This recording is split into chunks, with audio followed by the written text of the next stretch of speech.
utamaduni ni mtindo wa maisha wa jamii fulani maalum ambao wanaufuata huo kwa kukubaliana katika hali ile ambayo kila mtu anaukuta na anauandama huo utaratibu. Bwana Yesu asifiwe.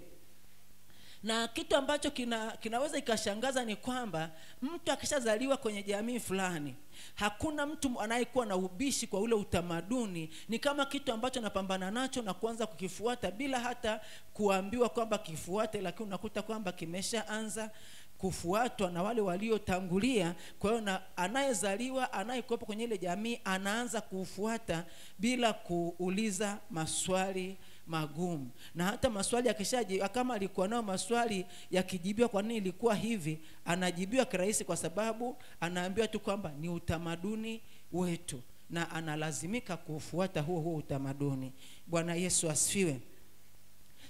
Kwenye jamii yetu ya Kristo au jamii yetu ya Kikristo tunao utamaduni wetu. Tutasoma kitabu cha Wakolosai sura ya 3. Tutaanzia mstari wa, hebu tuanzie sura ya kwanza mstari wa 13. Wakolosai sura ya kwanza mstari wa 13, alafu taendelea mstari wa sura ya 3 mstari wa 2.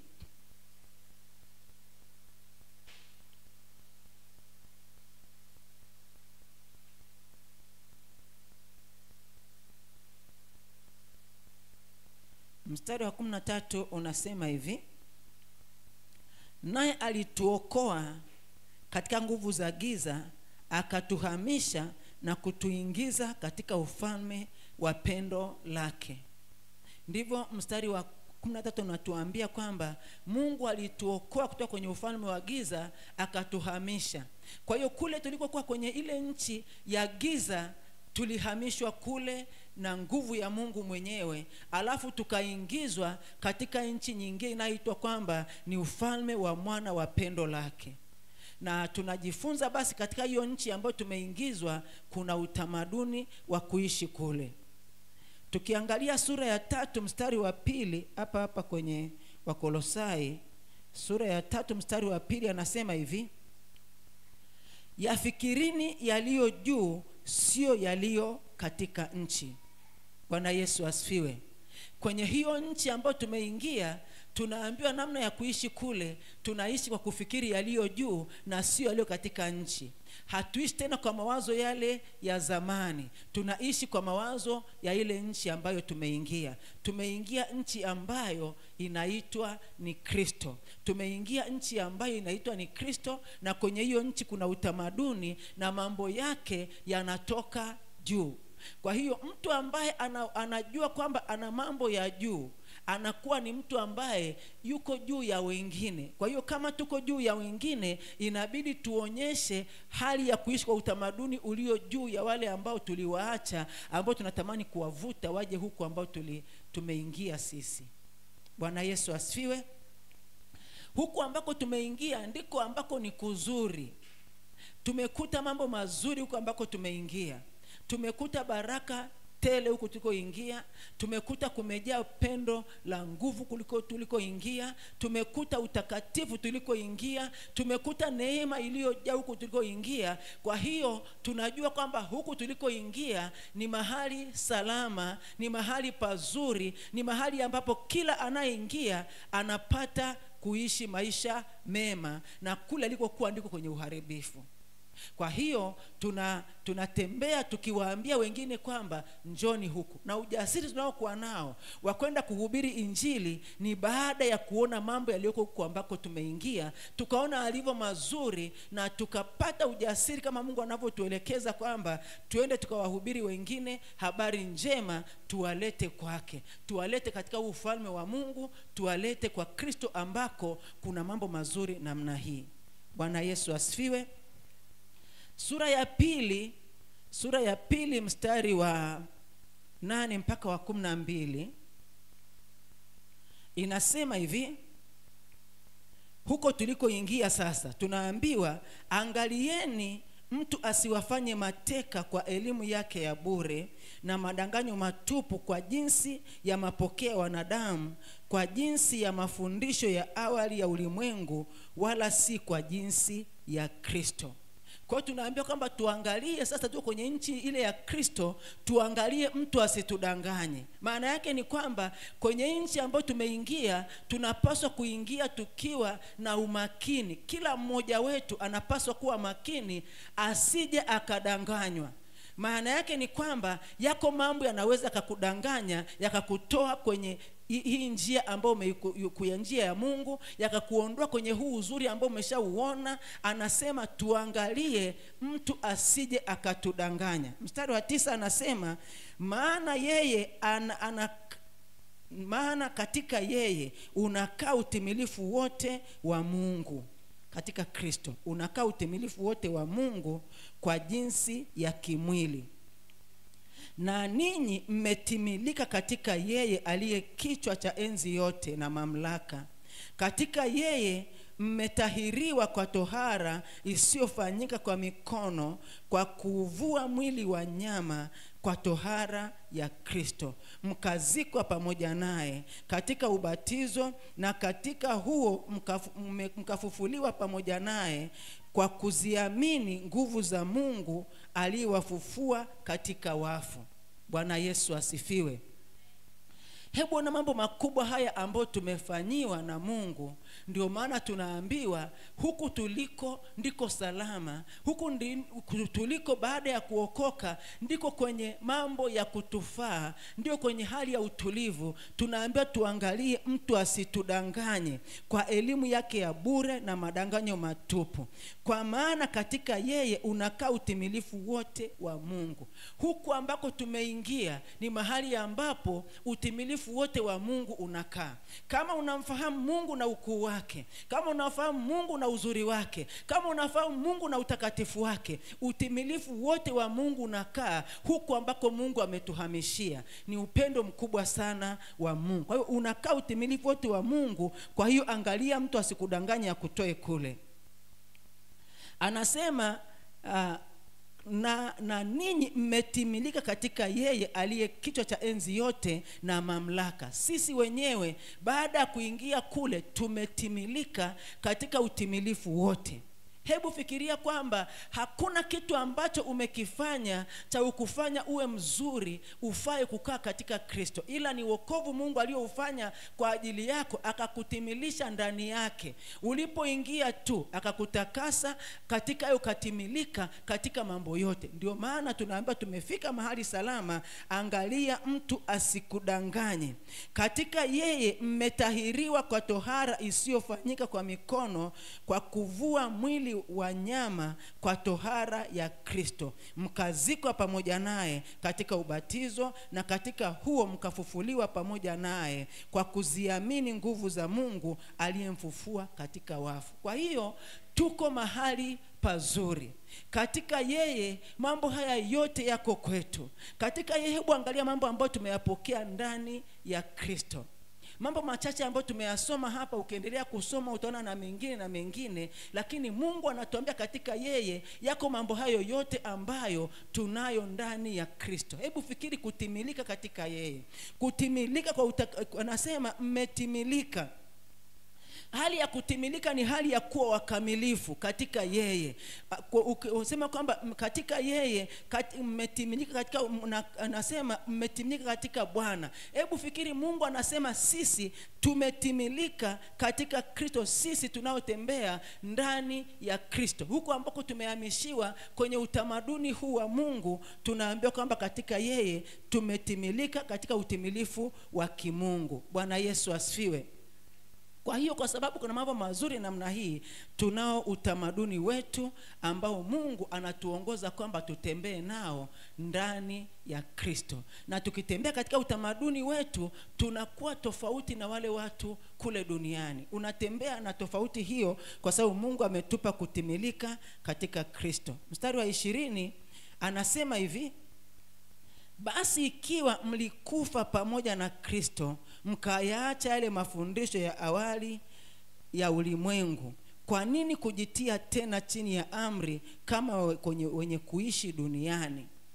Kwa hiyo Mungu anasema, kwa nini tunajitia tena katika amri kama wenye kuishi kule tulikotoka, kama wenye kuishi kule kwa wanadamu? Anasema kwa nini tena tunakuwa kama wale watu ambao hawajahamishwa, mkisema kwamba msishike, msionje, msiguse. Mambo hayo yanaharibika wakati wa kutumiwa, hali mkifuata maagizo na mafundisho ya wanadamu.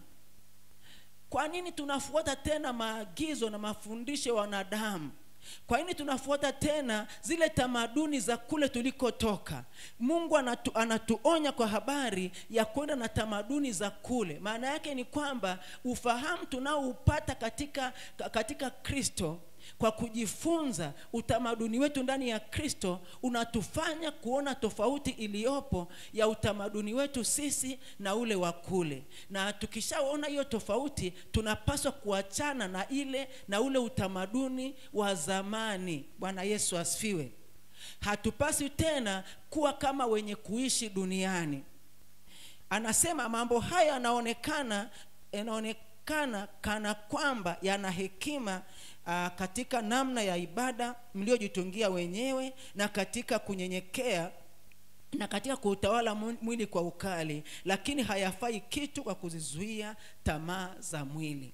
Kwa hiyo ukiendelea kufuata mambo ya kule nje ya wanadamu, kuna taratibu ambazo zinaonekana kama ni nzuri za kufuata, tena zinaonekana kama zinafaa, tena zinaonekana kama ni nzuri za kwenda nazo na zinatusaidia kwenye kukaa na watu vizuri, lakini Mungu anasema hazifai kitu. Tunao utamaduni ambao unafaa katika mambo yote. Bwana Yesu asifiwe. Ukifuata utamaduni ambao tunao ndani ya Kristo, unakusaidia utembee kwa namna ambayo itakusaidia wewe kukaa vizuri mbele za Mungu, na hata katikati ya watu utakuwa bado unaenda vizuri, kwa sababu utamaduni wako ni ule utamaduni ambao hauchanganyiki na uchafu. Ni utamaduni ambao ni katika ile nchi ambayo ni takatifu inayoitwa ni Kristo, ndiko ambako Mungu ametuhamishia. Kwa hiyo Wakristo tunao utamaduni wetu, na ni katika Kristo tu. Ni utamaduni ambao unatokana na neno la Mungu. Bwana Yesu asifiwe. Kama watu wanavyojifunza mpaka wakawa watu wenye utamaduni wa nchi fulani au wa jamii fulani, kwa kufuata taratibu zile zilizo katika ile nchi, na kwa kufuata na maelekezo ya wale waliotangulia kwenye ile nchi, ndivyo ambavyo sisi wana wa Mungu tunapoingia katika Kristo tunakuta utamaduni uliopo, na tunapaswa kujifunza utamaduni wa kuishi ndani ya Kristo kutokana na wale watu waliotutangulia pia katika Kristo, ndio ambao wanatusaidia tuweze kuona utamaduni wa kuishi ndani ya Kristo. Utamaduni huu tunauangalia kwa watu waliotangulia katika Kristo kwa neno lake. Tunaposoma neno la Mungu, tunaona watu wa Mungu walivyoishi, tunaona watu wa Mungu walivyoongea, tunaona watu wa Mungu walivyofanya, na tunapaswa kwenda vile vile kama Mungu anavyotuelekeza kwa neno lake, kwa sababu neno la Mungu linayo kila kitu. Utamaduni wetu katika Kristo haupo nje ya neno, uko ndani ya neno la Mungu. Kwa hiyo tunapoanza kufuata utamaduni wetu katika Kristo, tunauandama kwa neno la Mungu. Ndio maana Mtume Paulo kwenye kitabu cha Wafilipi akawa anasema kwamba mnifuate mimi kama mimi ninavyomfuata Kristo.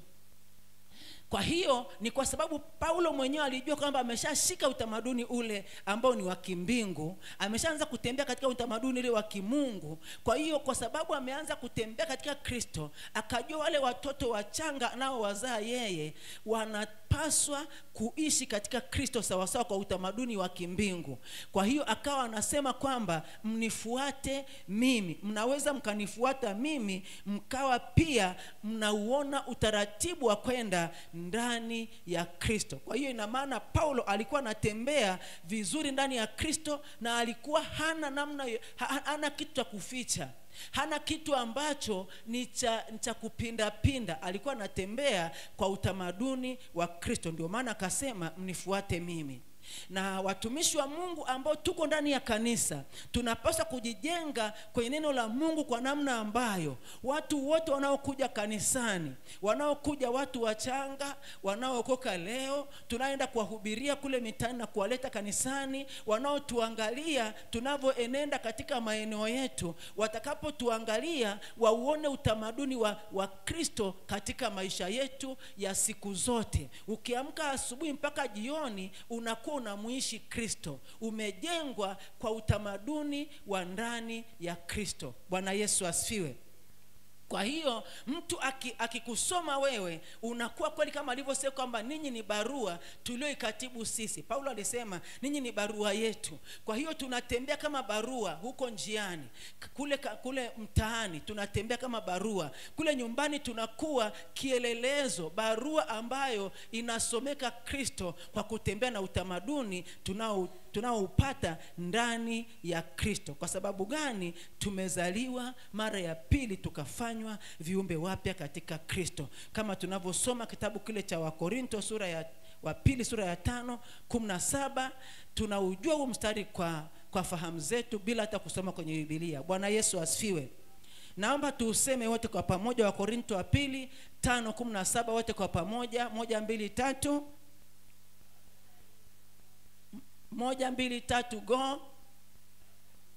Naomba tuseme wote kwa samani pastor. Naomba tuseme wote kwa pamoja. Wakorintho wa pili sura ya 5 mstari wa 17. Naomba tuseme wote kwa pamoja. 1 2 3 go.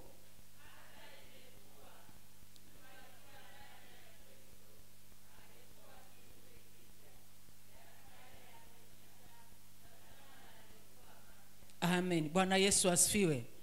Asanteni kwa kusema vizuri.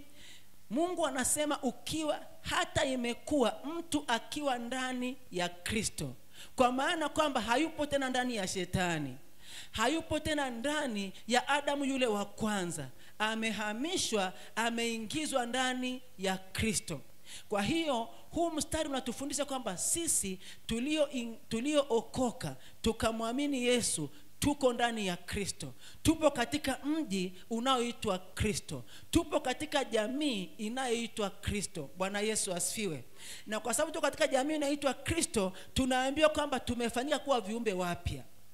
Kwa hiyo kama ulikuwa kiumbe wa kale zamani, ukazaliwa upya kwa kiumbe kipya, maana yake lazima upya ule uonekane katika mwenendo, katika tabia, katika kusema na katika mambo yote, uonyeshe ule upya ulioupata. Ule upya ambao umezaliwa nao uwe dhahiri kabisa, na watu wanaojifunza wajifunze kwako, waone kwamba kuna utamaduni mwingine umeupokea. Bwana Yesu asifiwe. Hebu tuangalie hapo kwa Wakolosai sura ya 3. Hebu tuanzie hapo mstari wa kwanza. Kuna kitu tutakiona sura ya 3 kuanzia mstari wa kwanza. Anasema, basi mkiwa mmefufuliwa pamoja na Kristo, yafuateni yaliyo juu, Kristo aliko ameketi mkono wa kuume wa Mungu. Namna ya kuishi ni kuyafuata yaliyo juu Kristo aliko. Tunaambiwa kwamba ameketi mkono wa kuume wa Mungu. Sisi ambao tumeokoka, utamaduni wetu tunaupata kwa kufuata yaliyo juu Kristo aliko. Anasema namna ya kufikiri, yafikirini yaliyo juu, sio yaliyo katika nchi. Kwa maana mlikufa na uhai wenu umefichwa pamoja na Kristo katika Mungu. Kristo atakapofunuliwa aliye uhai wetu, ndipo na ninyi mtafunuliwa pamoja naye katika utukufu. Basi vifisheni viungo vyenu vilivyo katika nchi, uasherati, uchafu, tamaa mbaya, mawazo mabaya na kutamani, ndiyo ibada ya sanamu. Kwa ajili ya hayo huja ghadhabu ya Mungu. Katika hayo ninyi mlitembea zamani mlipoishi katika hayo. Lakini sasa yawekeni mbali nanyi haya yote, hasira na ghadhabu na uovu na matukano na matusi vinywani mwenu. Msiambiane uongo, kwa kuwa mmevua kabisa utu wa kale pamoja na matendo yake. Bwana Yesu asifiwe. Kwa tulifufuliwa pamoja na Kristo. Bwana Yesu asifiwe. Wewe umefufuliwa pamoja na Kristo. Kwa hiyo sisi wana wa Mungu tumeshaokoka, tumeshatoka kule gizani. Tuna nafasi ya kutamka kwa vinywa vyetu na kuumba katika maisha yetu kwamba sisi tumefufuliwa pamoja na Kristo. Unaweza kusema mara zote unataka kusema, hata kama ni mara 1000 kwa siku, ukasema mimi nimefufuliwa pamoja na Kristo, ukajengwa katika hilo. Na kwa ajili hiyo sasa hupaswi kwenda tena na vile vitu vya kwenye utamaduni wa kishetani. Ule utamaduni wa kiulimwengu wa Adamu wa kwanza tumeshaachana nao. Ule utamaduni wa Adamu yule wa pale kwenye bustani hatunao tena, kwa sababu tumezaliwa upya, tumekuwa viumbe wapya katika Kristo. Tunaambiwa tufikiri yaliyo juu, sio yaliyo katika nchi. Na namna ya kuishi tukaambiwa kwamba tuvifishe, tuviue viungo vyetu vilivyo katika nchi, ambao ni uasherati, uchafu, ibada ya tamaa mbaya, mawazo mabaya na kutamani, ndio ibada ya sanamu. Kwa hiyo mambo hayo tuachane nayo, sio hayapo kwenye ufalme tulioingia. Hayapo katika hayataki katika Kristo. Hatupaswi kuonekana waasherati katikati yetu, wala wachafu, wala wenye tamaa mbaya, wenye mawazo mabaya, wanaotamani, ndio ibada ya sanamu. Na mambo mengine anayosema hapa, mstari wa 9 anasema msiambiane uongo, kwa kuwa mmevua kabisa utu wa kale pamoja na matendo yake. Kwa hiyo kwa nini hatufanyi mambo yote haya? Tumevua kabisa ule utu wa kale. Bwana Yesu asifiwe. Sisi tumeshavua kabisa ule utu wa kale, tukavaa utu mpya. Na huo mtu mpya, mambo haya ya kale ya kule kwenye utamaduni wa ulimwengu hayapo. Sisi tuna mambo ya kimbingu, tunatembea na mambo ya kimbingu, na ndio ambayo Mungu ametupa. Anasema Kristo atakapofunuliwa, aliye uhai wetu, ndipo na sisi tutafunuliwa pamoja naye katika utukufu. Tunaishi kwa sababu tunaishi kama katika utamaduni wa Kristo, kwa sababu atakapofunuliwa Kristo mwenyewe ambaye ni kichwa, ndipo na sisi tutafunuliwa pamoja naye. Watu hawatufahamu, wanatuona kama wanadamu wa kawaida, wanaongea nasi kama vile tuko pamoja nao, lakini tuna utamaduni wetu na tupo ndani ya Kristo. Sasa watakapokuja kushangaa ni pale Kristo atakapofunuliwa aliye uhai wetu. Haleluya. Atakapofunuliwa Kristo aliye uhai wetu, ndipo na sisi tutafunuliwa. Watajua kumbe hawakuwa wenzetu. Haleluya. Hawakuwa wenzetu, wale walikuwa wa taifa lingine, walikuwa na utamaduni mwingine, walikuwa na mambo ya kimbingu, walikuwa wamehamishwa. Hawa ni wale waliohamishwa. Kwa hiyo tunaambiwa kwamba tusiambiane uongo. Na huu uongo tunapaswa kujua kama Mungu ameweka katika mstari wake binafsi, pamoja na kuweka vitu vingine vyote kwenye mstari mmoja, kaweka vitu mbalimbali vingi kwenye mstari mmoja. Hii cha uongo amekiweka kwenye mstari mmoja, mstari maalum wenyewe, kwa sababu uongo huo unasumbua wana wa Mungu. Mungu anasema tusiambiane uongo. Uongo sio kitu cha wana wa Mungu kwenye utamaduni wetu. Uongo ni kitu kichafu, ni kitu ambacho hakifai. Usikubali kusema uongo. Mungu anasema utulivua kabisa utu wa kale. Utu wa kale ndio wenye uongo, na kwenye utamaduni wa zamani ndio uongo unapatikana, na Mungu anasema tusiambiane uongo. Bwana Yesu asifiwe. Kwa hiyo kwenye utamaduni wetu sisi tunapaswa kutembea kwa utamaduni wa kimbingu, na tuweze kumdhihirisha Mungu katika maisha yetu yote, mpaka wanaotuangalia wamuone Kristo. Na tunapoenda, labda umeenda kwenye sherehe, hata kama ni kwenye jamii yako, unaenda kwenye ndugu zako kabisa ambao hawajaokoka, kwa sababu bado kuna ndugu zetu ambao hawajaokoka, unakuta kwamba kuna sherehe ambazo unalazimika kuwa pamoja nao. Bwana Yesu asifiwe. Unaenda kwenye sherehe, unaenda kwenye shughuli labda za msiba, kama tulivyokuwa na msiba juzi, unaenda kwenye shughuli labda za shughuli mbalimbali za kwenye ile jamii yenu, umelazimika kuwepo. Nasema umelazimika kwa sababu hatupasi kujichanganya ovyo kila wakati bila uangalifu, kwa sababu Mungu anasema kwamba tuangalie tunavyoenenda. Kwa hiyo unapolazimika kuwa pamoja nao, tunapaswa kuwa makini ili ule utamaduni wetu usije ukaingiliwa na tamaduni zao. Bwana Yesu asifiwe. kuna namna ya kuongea katikati yao. Mungu anasema angalieni jinsi mnavyoenda kati yao walio nje. Angalieni mnavyoongea au mnavyofanya, mnavyoenenda katikati ya wale walio nje, mkiukomboa wakati. Kwa hiyo kama tunaenda katikati ya wale watu wako nje, wako katika utamaduni wa kidunia hii wa Adamu wa zamani, alafu tukaenda bila kuwa makini, tutaweza tukavuliwa tukakuta tuko upande wa pili. Mungu anatufundisha kwamba tuangalie namna ya kwenda katikati ya watu wasiookoka. Sasa unapaswa kuwa makini utamaduni wako usiingiliwe, kwa sababu utamaduni wako ndio uko juu. Mungu anasema tunaenda tukifikiri yaliyo juu, sio yaliyo katika nchi. Wale wanaishi kwa kufikiri mambo yaliyo katika nchi, si tunafikiri mambo yaliyo juu. Sasa ule utamaduni wako ambao ni wa kufikiri mambo yaliyo juu, wa kuwaza na kutafakari mambo yaliyo juu, usipokuwa makini, wataanza kuongea mambo ya zamani, wataenda kuongea kama Adamu wa kale. Alafu wewe sasa ukijisahau tu, watakuingiza kwenye mambo yao na watakuchafua, na Mungu hapendezwi na mambo hayo. Tuangalie wa Efeso sura ya 5 mstari wa 8. Efeso 5 mstari wa 8.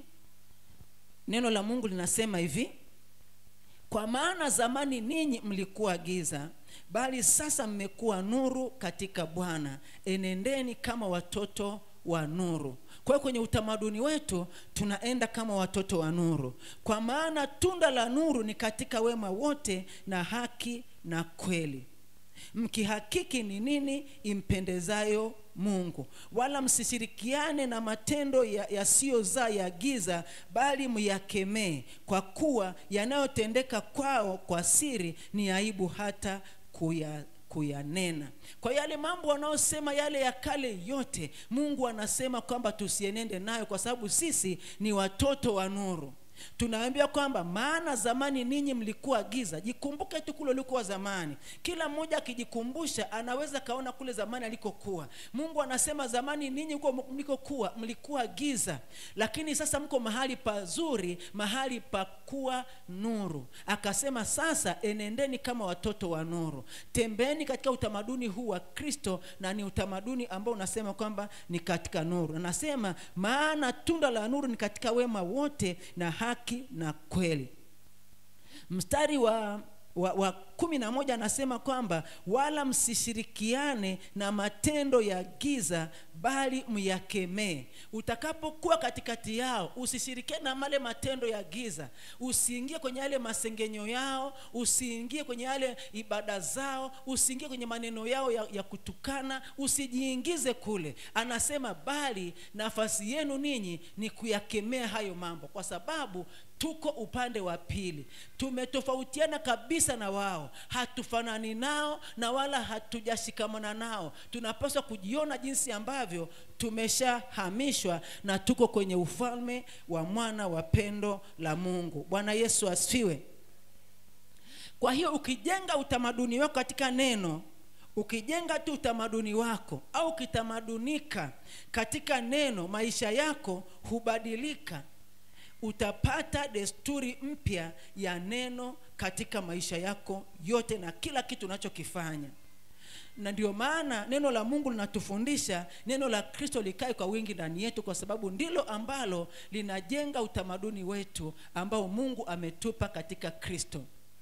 Kama jinsi ambavyo wale watu wanaozaliwa kwenye jamii fulani wanajenga utamaduni wao kwa mafundisho ya ile jamii, na wakajengwa wakafanana na ile jamii kama ilivyo, wakapata lugha ya ile jamii, wakapata namna ya kuvaa ile jamii, wakapata namna ya kujenga mahusiano katika ile jamii, ndivyo na sisi tunapaswa kujifunza neno la Mungu kwa bidii, tujenge utamaduni wetu. Tuwe watu wa Mungu ambao tumejaa utamaduni wa kuwa ndani ya Kristo. Tutakapojengwa na kutembea na utamaduni wa kuwa ndani ya Kristo, tutakuwa tunaachilia mambo ya kimungu kutoka ndani yetu. Kama jinsi ambavyo watu wenye utamaduni wa jamii fulani ukiwaona, utafahamu kabisa kwamba hii kabila hawa ni Wahaya. Utafahamu kabisa kwamba hawa ni Wahaya, umewaona tu kwa utamaduni unaoishi nao, ukasikia wanavyoongea ile lafudhi, ukawaona jinsi ambavyo wanajitenga, wanakaa kwenye grupu fulani, unasema hawa watakuwa ni Wahaya.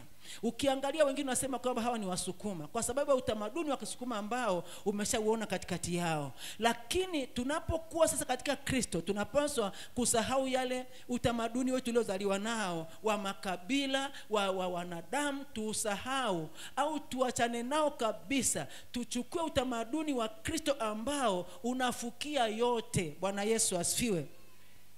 Utamaduni wa Kristo kwenda nao, hutapotea, hutaharibika kwa namna yote kwa sababu utakuwa umekaa juu. Anasema sisi tunafikiri yaliyo juu, sio yaliyo katika nchi. Kwa yale ya nchi yanakuwa ni ya chini kabisa, ni kama kuwa mtoto wa chekechea na mtu wa chuo kikuu, wanakuwa ni watu wawili tofauti kabisa. Kwa hiyo tunakuwa juu yao.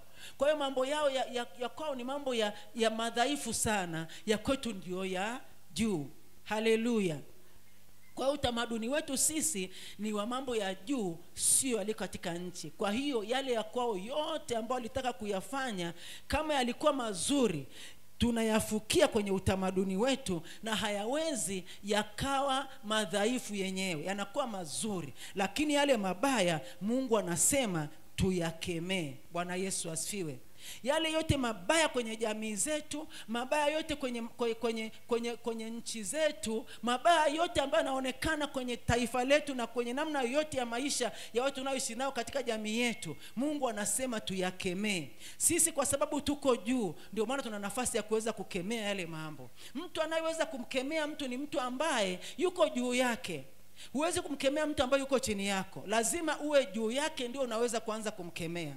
Sasa anasema kwamba hayo mambo mabaya tukiyaona, wanataka kuyaleta mbele yetu, wanataka kutuingiza, wanayaongea ovyo ovyo na wanataka kutunajisi. Mungu anasema tuyakemee kwa sababu hayafai kabisa. Na namna ya kufanya sasa, hebu tuangalie Warumi 12 mstari wa 2. Namna ya kufanya sisi tuweze kukaa katika utamaduni ambao katika Kristo. Namna ya kufanya, tusome Warumi 12 mstari wa 2.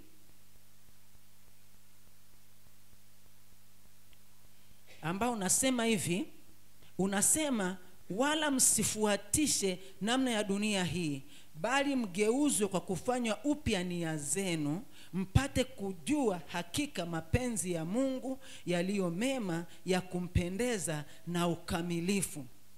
Nianzie mstari wa kwanza anaosema kwamba basi ndugu zangu, na wasii kwa huruma zake Mungu, itoeni miili yenu iwe dhabihu iliyo hai, takatifu, ya kumpendeza Mungu, ndio ibada yenu yenye maana. Tunaambia kwamba tuitoe miili yetu iwe dhabihu iliyo hai, takatifu, inayompendeza Mungu. Kwa hiyo baada ya kuingia tumeokoka, kitu cha kufanya, mtumishi wa Mungu Paulo anasema kwamba anawasii kwa huruma yake Mungu, anatusii kwa huruma yake Mungu, kwa sababu ni kitu cha muhimu sana. Tuitoe miili yetu iwe dhabihu iliyo hai, takatifu, ya kumpendeza Mungu, ndio ibada yenu yenye maana.